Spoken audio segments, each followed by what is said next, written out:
English teacher, Part 26. The teacher of a class enjoys the highest formal status and is usually accepted as the group's leader. The way in which the teacher or the other person of a high status behaves towards an individual affects the class view of that person. If, for example, a teacher shows high regard for a certain student, that student may enjoy a higher status. Alternatively, the teacher's preference may cause resentment, and class members may view the student as a browner or a teacher's pet.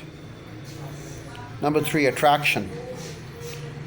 Well, attraction patterns influence the way individuals interact and communicate, and consequently affect the extent of their achievement.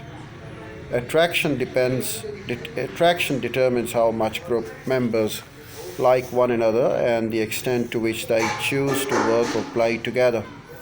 Almost every class group has subgroups made of friends, members of clique. Though some students do not belong to a subgroup, deliberate efforts is needed to build constructive and cohesive class group. The reward for such efforts will be your and your students' productive relations to the changing needs of the individuals and to the group's changing tasks. Monitoring group work. To monitor group work effectively, position yourself so that you can see everyone in the room. Be sensitive to the indications of off-task behavior, but quietly check before you intervene to see if your observations are correct. Whenever possible, use nonverbal communications to redirect students' attention to their task or obtrusively deter inappropriate behavior. When a question is asked, turn it back to the group. Trust and value their help. Support and prize the contributions of the group members.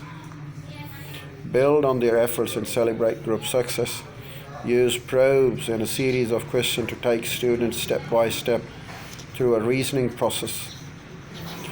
And redirect passing on questions to the class or to another student, and seek, if necessary, provide elaboration of the student's response.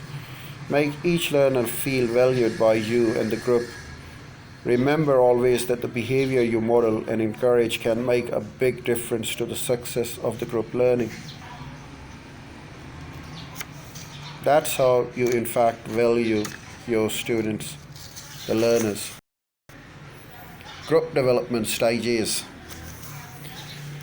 The class group tend to move through relatively predictable stages from their first meeting to their last.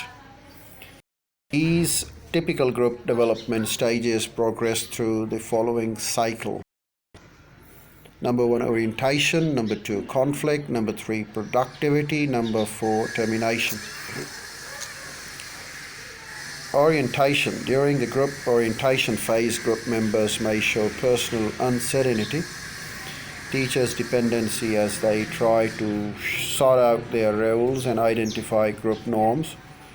Group members are likely to ask themselves, if not others, do I want to be here? What is expected of me? How do I fit? Will I make a fool of myself? Will the others like me? Will I succeed? Leaders and the sources of influence have yet to be identified. But gaining the approval of the classmate is important. Individuals may fear disapproval or rejection. Little by little, however, students begin to establish relationships and participate in group activity, at least tentatively or superficially. You can promote group development at this stage by recognizing and respecting the needs of your students as individuals. You should provide clear information about the class objective, procedures, and the evaluation process. You can help your students get to know and feel comfortable with one another through ice-breaking and other group activities. Depending on the experience and maturity of the group, you can teach the characteristics of an effective group, its leaders and participants, and have your students discuss and propose norms such as acceptance, openness, empathy, trust, respect, risk-taking, commitment. You should also teach and provide practice in classroom rules and routines.